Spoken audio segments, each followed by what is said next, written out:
Okay, hello guys, and welcome to this summer series video. This I decided to do this because these are very slow months, the July and August, and both at work. So I was thinking, what can I do to keep myself interested and occupied, and I think. Uh, Doing a revisit of the first draft of our league is a good idea. I think we are all likely pretty bored during the summer, so we can spend some time looking at old stuff and the first year of our league. And with hockey news few and far between, I hope this is interesting for you both. So I'm naming this series, but I hope it's not a series of one. I hope I find other topics and I find time to do another such videos. Maybe this year, maybe next year with the next draft. Also, I think it's a good time, like now 6 years later after this first prospect draft. 6 years is about enough time to evaluate all the prospects. It's enough for all of them to graduate from college if they went the NCAA route, or to have a couple of years in Europe and so on. So it's a good time to look back and see how we did with the rookies. So with this said, I go into a bit of history about this inaugural draft. So first, it's and important is there were two drafts. Most of you remember, of course, but for the newer owners, they might not know this. We did a veteran draft and a prospect draft. So the veteran draft was for all the players over the prospect limit, and was also a standard serpentine draft. And when I was digging up information about this video, I found this, which made me laugh, so I put it here. This is actually the from the league forum, and the first draft order was posted, and I was such a noob back then and didn't know the people. So I was asking, can you please post the teams to and the GM names so I can really know who is who. But back in the day, I was really a new guy, and most of you already knew each other from FHS or some other places. So, but that was, I think funny. So anyway, the draw was determined with a completely random draw, and the lottery actually determined the order of the veteran draft. And then for the prospect draft, which we have here, the prospect draft, the order was reversed. I don't remember if it was strictly forbidden or we just didn't do it, but we didn't have any draft pick trading until the start of the season, and by then it was not draft picks for this draft but for the next one. So the veteran draft was a 23 round serpentine, like I said, and went from July the 12th until the 29th. So pretty quick, I'd say, 460 picks in 70 days. And it was the only non-auction veteran draft. After that, the prospect draft, it was also different than the coming years. So it was a 10 round prospect draft. and the only one so far. We're going to 6 next year, so we'll see if we get to 10 one day. I think not, but it's still interesting. The prospect draft kicked off with the first picks were posted on August the 3rd in the late evening Eastern time, and it finished nearly in about a week, so that's 200 picks made within 1 week. So it's more than 28 picks per day on average. Just to put it in perspective, a couple of weeks ago when we did our prospect draft this year, we used the same amount of time, but we only made 100 picks. So we must have been quite eager back then, and were quite quick with the picks. But after both drafts, there was the long wait. So we basically finished in mid-August, and then we had to wait 5 months or something, because this was the walkout shortened season. I'm sure all of you remember. So we didn't really get going until January, and but then we started to see who did well and who did not do so well, especially in the veteran draft. The prospect draft, of course, took a lot longer time to show the results. So here we are, this in quotes long time after, to see how we did in the draft and how the prospects did. So here's the full draft order. This is the first round. My plan is not to go by pick or anything, because I think it will get too long and too boring. So I've put this here just to see. These are the standard columns. This here is the draft age at the time of the UDL draft, and this here is data for NHL data. So this is the team at the UDL draft. So NHL rights, who owned the players' NHL rights at the time of our draft, the NHL draft position and draft year. So the first draft, of course, different to the last few. We had a pretty large prospect pool to pick from, because it was not only the most recent draft but also previous drafts. Now you can see it's quite different, and a lot of picks from different years within the first round compared to, for example, 2018. If you look at our draft from a couple of weeks ago, you see mostly picks from the NHL draft of this year. So this was quite different then. So then the NHL team now, you can see some without one, and then the current stats as far as NHL stats go. These are from Elite Prospects. I didn't dig league specific data because it would be just too much. I didn't have that much time. So, and here the color coded some performance groups. So this the best green, the bold green are the best, then are good players, the orange are about average, and the dark red are below average players. But like I said again, I'm not going to go player by player, pick by pick. These are the second round players and the third round players. I have uploaded these in our league history spreadsheet, and I'll post the link below the video so you can easily go and check it out. If you do this, you will notice that on the first page of the league history spreadsheet, I've activated links to each of the worksheets, so it's easier to access. It's like contents with hyperlinks to the respective pages.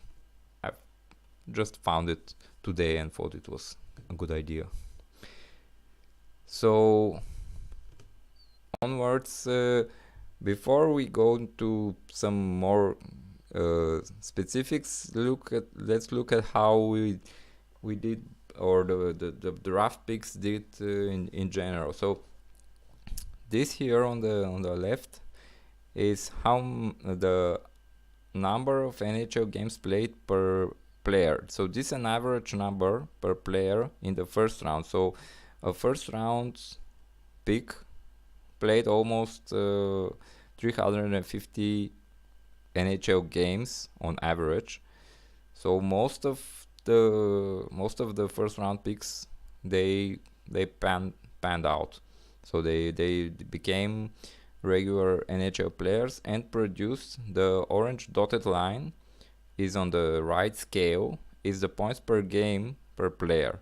So your first round picks on average played 350 games and scored close to 0.55 points per game. So you see the blue line is a pretty standard curve.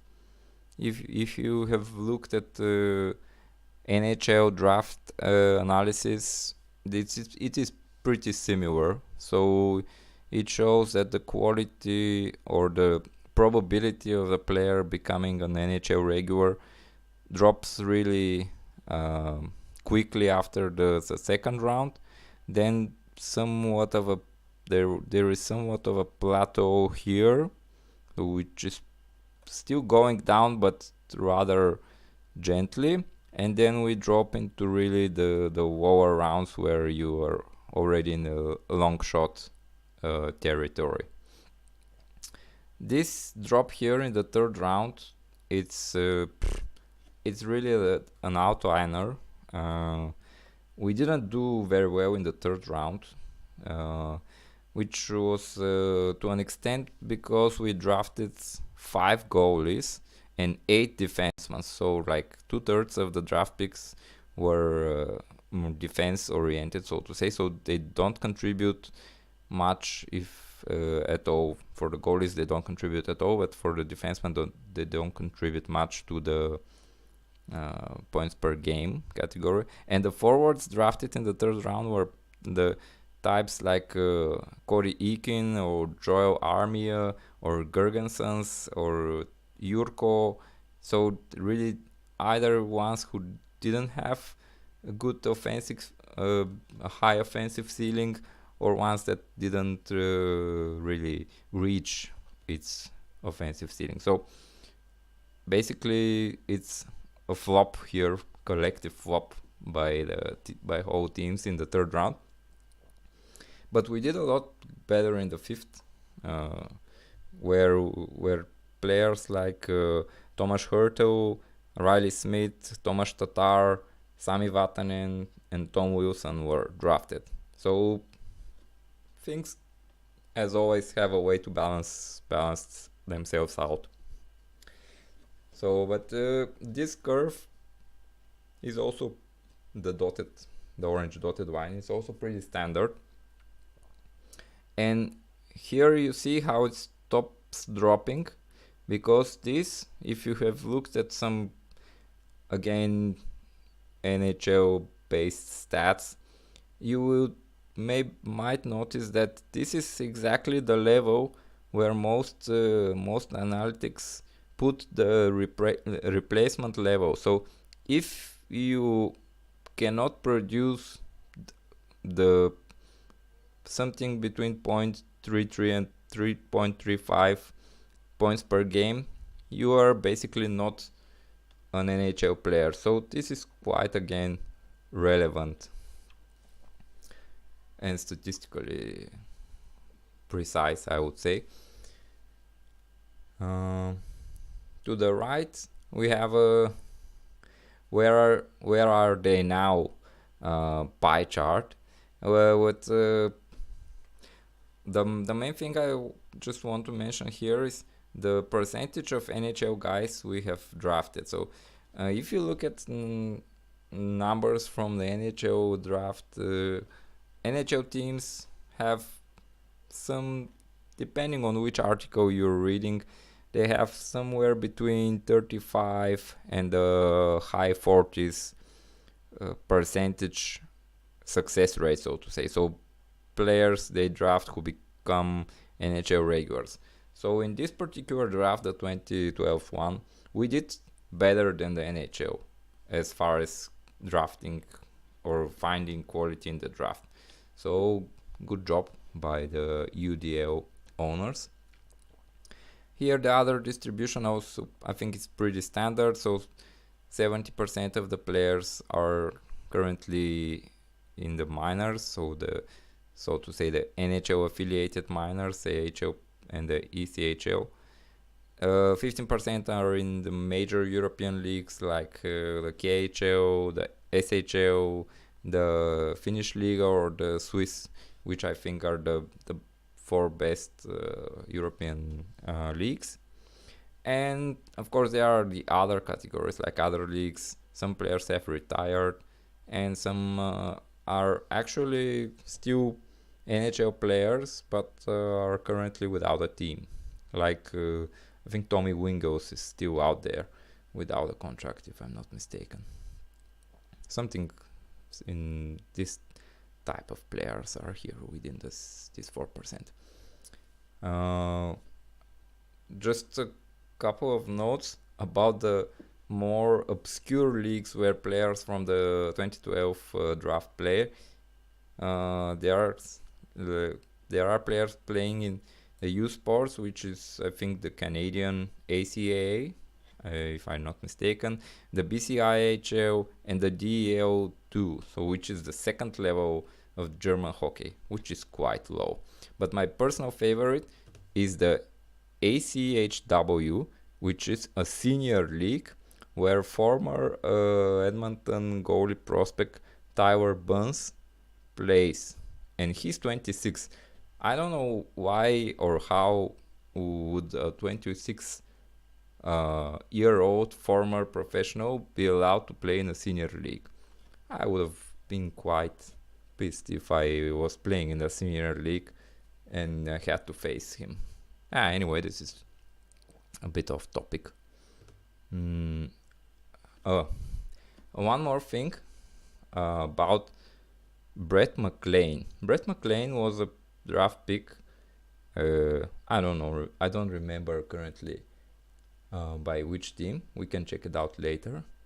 But he was drafted in the UDL and never played a professional game after he was drafted in the UDL, which is quite strange. He basically retired right after the 2011-2012 season. I don't know if there's some story behind that. Maybe if you know, you can share it maybe on the league chat. I don't know. I just didn't know it until doing this now. Brett McLean.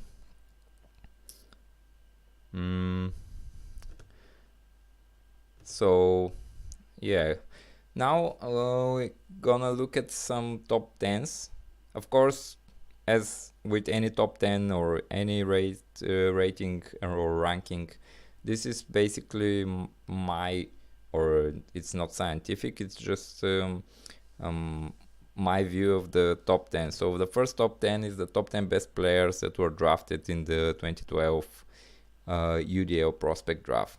So this is of course mostly based on their points per game. I haven't looked again at the specific scoring categories for the UDL, but still the ranking is mostly based or directed towards their UDL contribution. So for example, that's why I put Mark Stone ahead of Kuznetsov, because Mark Stone being more of a goal scorer, he would be more valuable in our fantasy league. It's not that this is not the ranking of how good of a player they are in the NHL. It's again like in Philip Forsberg's case, he might be a better NHL player than a fantasy asset because he isn't really that productive, or maybe it's because he plays in the Nashville team and they have their offense spread out. Anyway, these are the rankings. You see Kucherov and Tarasenko, I think they are arguably the two best players from the draft. From third until eighth, I think this group here is pretty close. All of these are very, very good players. Maybe NHL star players or excellent players, whatever you want to call them. You can order them and switch them up if you like. You can tell, you can comment if you see it otherwise. And if by the way, if you wonder, the green text here, or the letters in green, mean that the player is still playing for the UDL team that drafted him. So for example, Tarasenko has been drafted by the Upper Canada Patriots and still plays for them. So that's the color coding.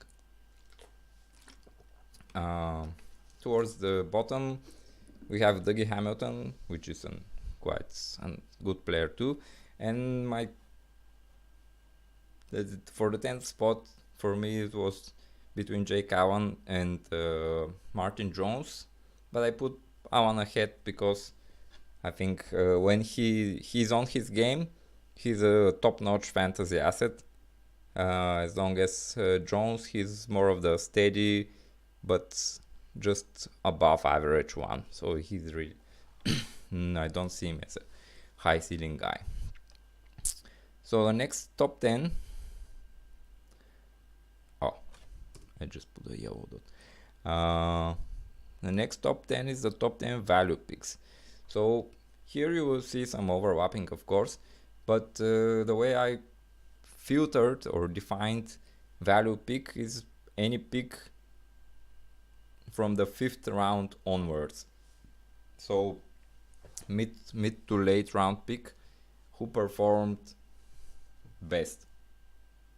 Of course, I try to put some relation between the draft pick position and the production. So for example, the Tyler Johnson being in second place doesn't mean that he's better than Mark Stone, but it simply means that he has better value. He was a better value pick because he was a 10th round pick. I think it's quite clear. Here you see again, Kucherov is here. Tyler Johnson pops up because he was a 10th round pick by the San Diego Ghosts. Great pick. But you see the Tyler Johnson name is in black, which means that Jay traded him away at some point, which he did a lot, and he does. Which from this table here you can see that obviously Andrew likes to hold on to his draft steals. At least from this year he did that. He found two excellent players in the 5th and the 6th round, and he still owns them both. Then we have Raquel here, pick by the Blazers.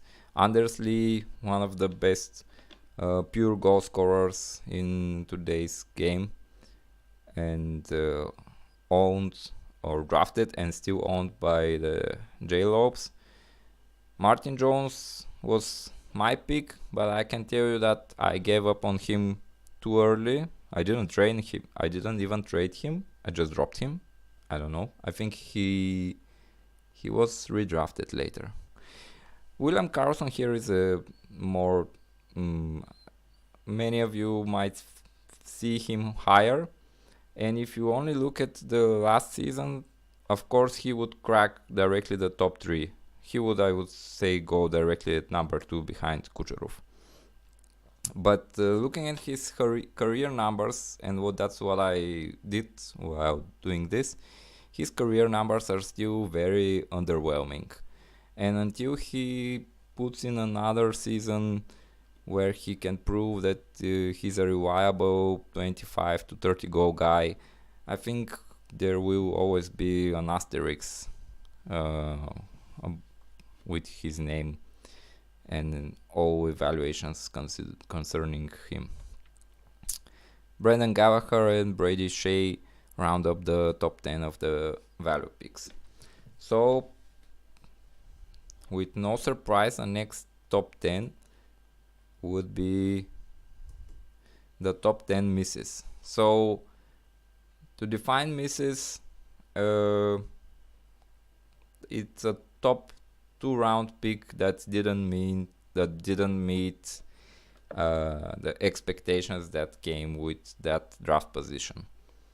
It doesn't necessarily mean that they are a complete bust, or they are not a good player, just that they didn't meet expectations.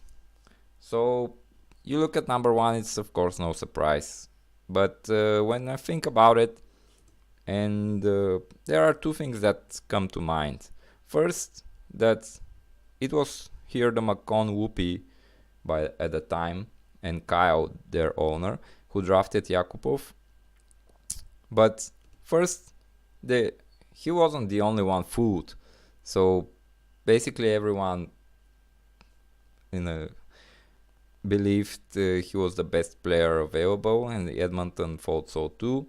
Of course, it didn't work out. But and the other thing I thought of when looking at this was that the 2012 draft class, or maybe not the whole class, but the top of the class was pretty weak. And here on this basic chart, you see the points per game from the top 4 picks of each draft from the lockout until the 2016 draft. So you see 2012 is really the lowest, and the average throughout this time is at 0.7, so 0.7 points per game, so right here. And you see how much below average was this class. So that's why if you take a look specifically in the first round of the UDL draft in 2012, you see how few 2012 NHL draft picks were drafted. I think 2 or 3 only. And this is really, I think that's one of the reasons why we did better drafting than the NHL for that season, because they really had a shallow pool. And for our league, being able to delve into the previous drafts, it really made the pool a lot richer. So apart from Yakupov, then you have Grigorenko, which was the next big bust. Then I've put in Berchi, not because he's a bad player, but being drafted at number 3 overall, you'd really expect him to be more of a contributor. And I know he's currently lining up at something like the first left wing for the Canucks, but he's still pretty underwhelming and also has a lot of injuries. Item, he was the elusive, or he was thought to be the elusive power forward with scoring upside, but that didn't also pan out. Rundblad, he sniffed the NHL, but was basically mostly in Europe. Bob Bennett, well documented, so many injuries at the end, he really couldn't establish himself. Ryan Murphy, he came with so much hype. I remember reading some scouting reports before this draft, and he was rated at some like the top non-NHL prospect at the time. Ryan Strome, again, an NHL regular, but not living up to the expectations of being really potentially a top line guy. Depre had it going for a while, then had some serious injury issues. Now he's trying to claw his way back to the NHL, and he's on a PTO. And Brendan Smith, he had some okay years, I guess, with hits and block shots. He was also borderline fantasy relevant, but he's fallen out of the NHL picture in the last 2 years.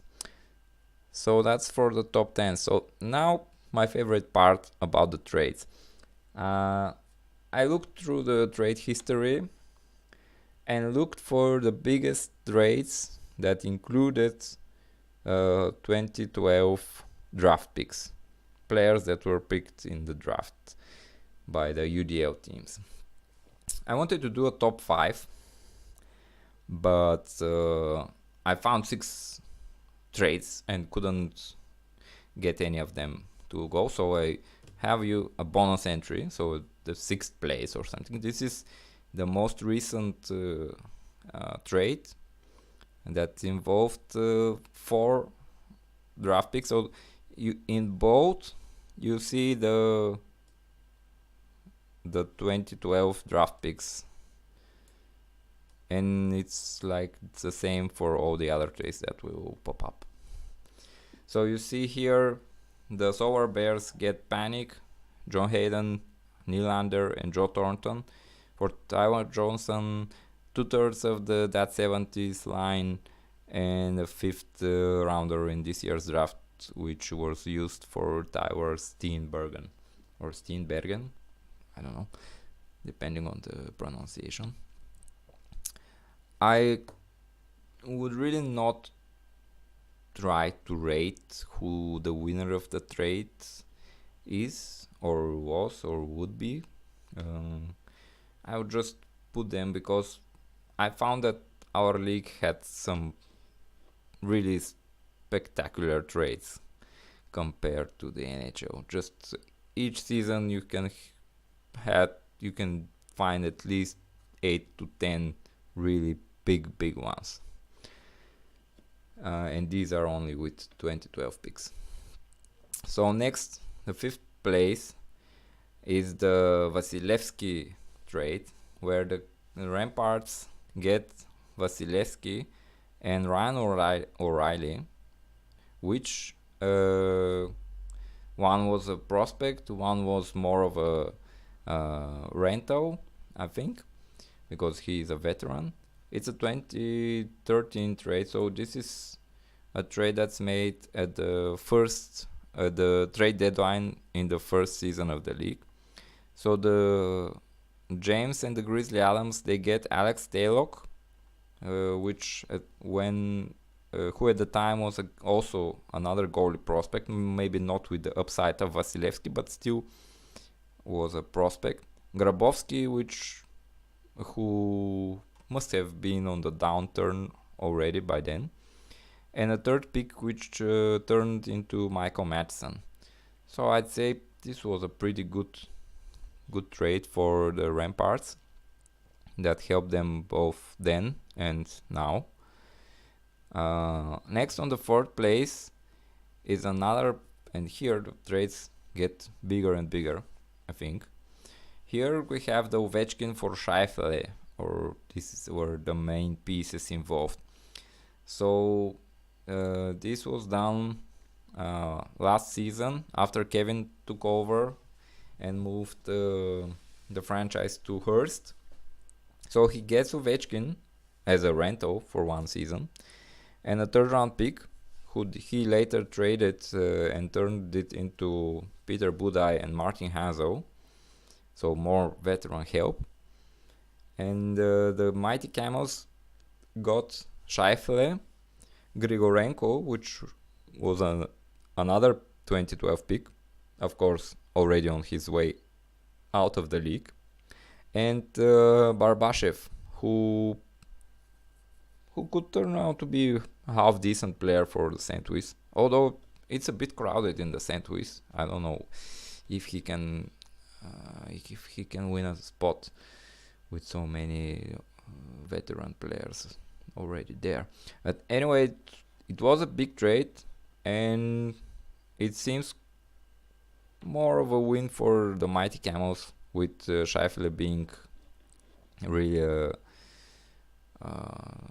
quality top line center, both in the real life and fantasy.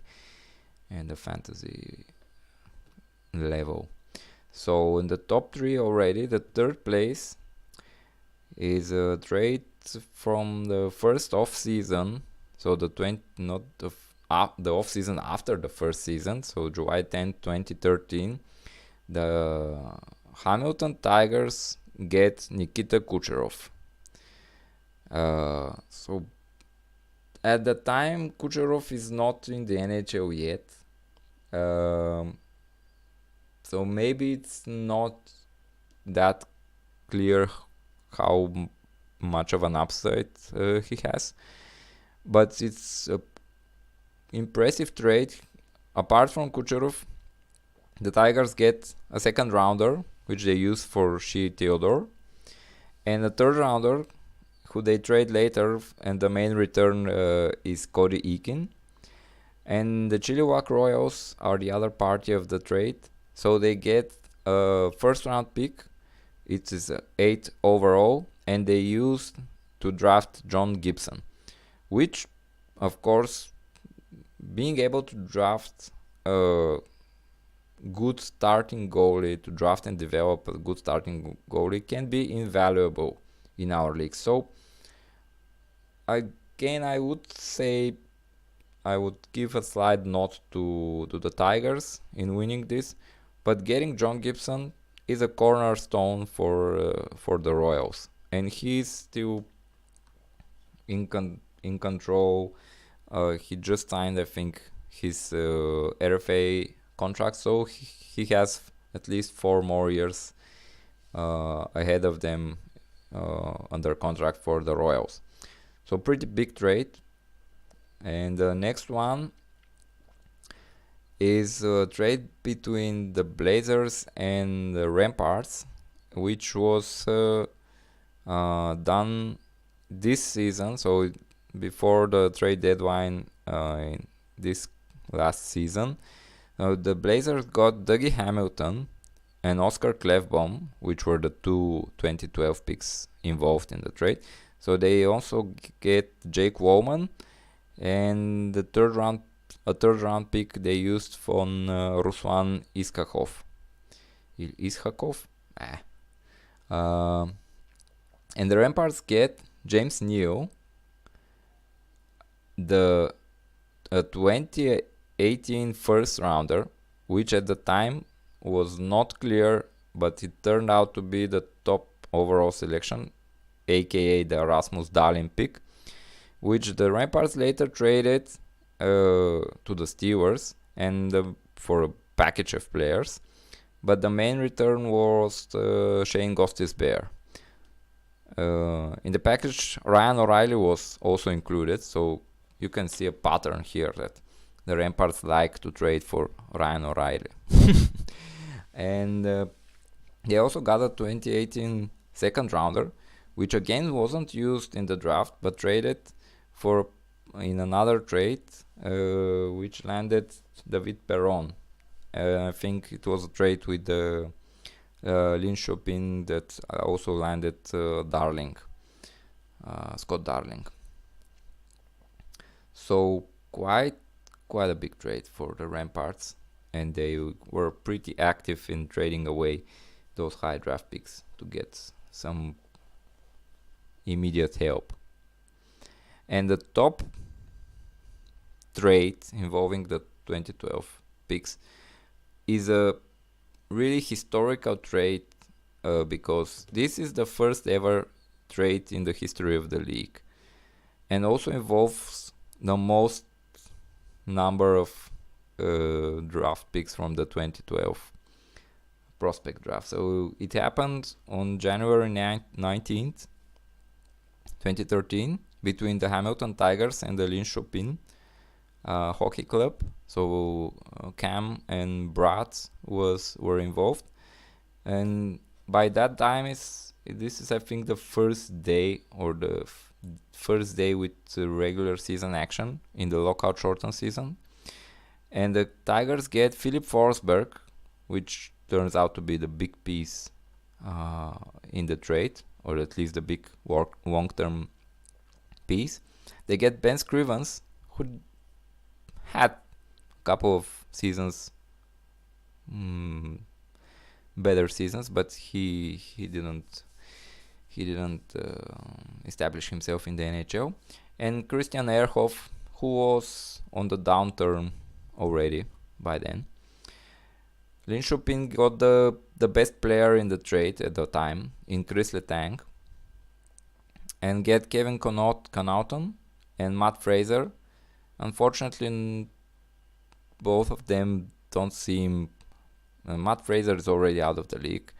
Connaughton is like the 6-7 guy for the Coyotes. So, short-term win for Brad and long-term win for the Tigers because of Philip Forsberg. So these were the top 5, actually 6 biggest trades involving the 2012 picks. So I hope you found it interesting too.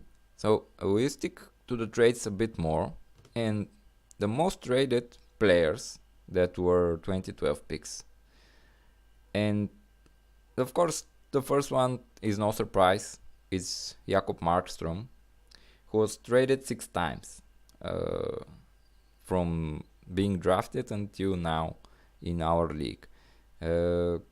He's the troublesome child of the league, I would say. He had a curious development path that took quite long. We made, I think, a couple of league changes, mostly based on his career development, and it's maybe somehow affected his path in the UDL as well. So basically, he was drafted by the Gulls, and then 1 year later he was traded to the Upper Canada Patriots. At the time, Mark was still the owner there. There he spent the longest time from all the teams, 3 seasons, and then he was back with the Gulls. But it lasted a couple of months before he was shipped out to the Mighty Camels, where he played out the season, and before next season he was traded to the Sour Bears, but he only lasted there a month before being back with the Gulls.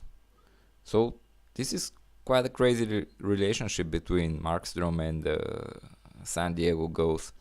So they love him, they hate him. I don't know. It's interesting. So at this year's trade deadline, he's finally moved to Tigers, and his RFA contract is up. So now, this season, for the first time, he will be an unrestricted free agent. So I really wonder who might pick him up at the auction. Here's a clue, maybe.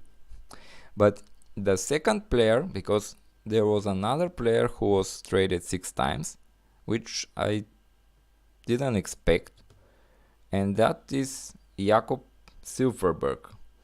So maybe it's a curse to be drafted and to be named Jakob and to be drafted in the 2012 draft. Although this might not be that surprising, given that Silfverberg fits in this group that players that are better NHL players than fantasy players, and he's really a really reliable and useful guy in the NHL, but he kind of leaves you wanting more each season at the fantasy level. So anyway, he was drafted by the Wanderers. Then he a year and a half later he was traded to the Turtles, where he played a year, and the next year he was moved to the Patriots, where he played out the season, and in the off season he went to Sparta. And the Warriors he played a season and a half or close to it, and then he went to the Ramparts, where he played a season, and went to the Grizzlies Alums, or the Wolfsburg Grizzly Alums team. It's always confusing about me with the teams which have more than two names, two words in the name. So even with his last trade, this was ahead of this year's trade deadline, he was moved to the Mighty Camels, and he's currently under contract with the Mighty Camels for one more season before he hits unrestricted free agency for the first time. So it's been quite a whirlwind for him too. So this, I think, concludes the part with where we talk about trades. So let's focus now on the general picture and how well did each team draft. So on the left here, I've put together a table where I've tried to rank the performance of each team based on two main criteria. So these are the NHL games played by draft picks made by the team, and the points per game played achieved by the said draft picks. So to explain it more simply, the games played is more of the quantity criteria, and the points per game is more of the quality criteria. So you have here a color scale. So when you see green, it means that, for example, the Steelers, I drafted good on quantity, but I drafted poorly on quality. So what I did was rank these two criteria in as a roto system, and put the results together and make the rankings based on this. I used the NHL regulars then as the first tiebreaker and the points per game as the second tiebreaker. So it's not something complicated, it's even oversimplified, but I preferred to have some mathematical logic behind the rankings rather than do it on just eye test or just gut feeling or whatever. So basically this table on the left is what determined the best overall performance award.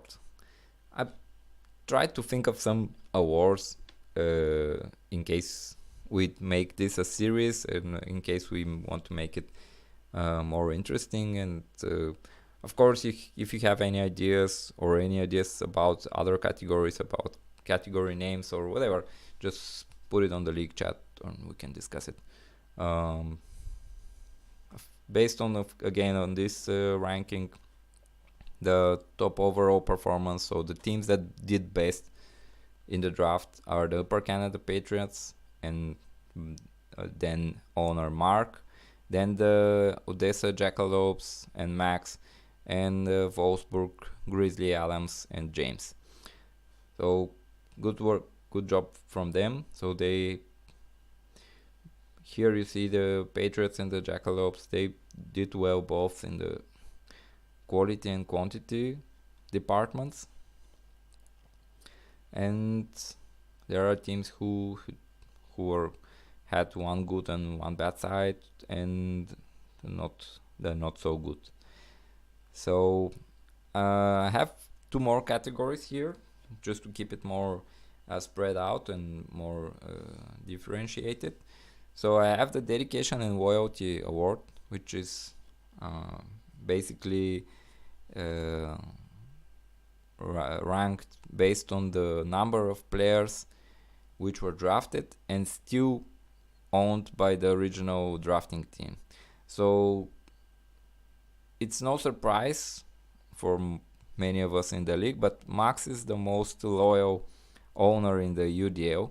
So he currently owns 7 of his original 10 draft picks, which is impressive, especially considering that only 6 of them turn out to be NHL regulars. And he still owns Ryan Sproul, who hasn't really broken through and is currently without a team. but Max sticks to his guys, especially the Detroit Red Wings guys. Keep it up, Max. They will break through eventually. On second and third place with four original draft picks still on their team are the Chilliwack Royals and the Brooklyn Aces. So Luke and Mike, good job and sticking with your choices. And just to mention here the opposite spectrum of this award. So 6 teams have 0 of their original picks left on their teams, and this 6 team includes Wolfsburg and San Diego. So 2 of the better drafting teams, or the teams that did better at this particular draft, they don't have a single player to show for. And the Grizzly Adams, they were mightily impressive with 9 NHL regulars out of the top 10 picks. So 90% success rate. But none of it still with their team. So plenty of trading must have been made by the Adams management, the Grizzly Adams management and James. And the last award is the Late Round Builder Award, or for the lack of better name or better ideas. The idea here is which team drafted most of the players who succeeded in the last 3 rounds, or the later rounds, the 8, 9, and 10 rounds. And impressively, the Flames and the players they drafted in the last 3 rounds amounted to 47% of the total games played by all of their picks. So from their 1,604 games played, 752 were played by players who were picked in the last 3 rounds. Now this is the highest percentage. 47% of this of the games played were drafted in the last 3 rounds. Next on this rank and second place for this award, the Tigers, who drafted a total amount of the players they drafted in the last 3 rounds accrued 725 games played, and Linköping was at the third place at the 30% of the games played by their draftees were picked up in the last 3 rounds. So pretty impressive late round gem picking by these teams. So that, I think, pretty much concludes what I've put together. I would appreciate first if you find this interesting and this gives you something to keep you hockey occupied during these slow weeks. But if you have any suggestions or questions or just anything, post it up. I think in the next month at least I'll be able to put together also other stuff if we have ideas. So keep it up, and see you around at the league chat, and bye bye.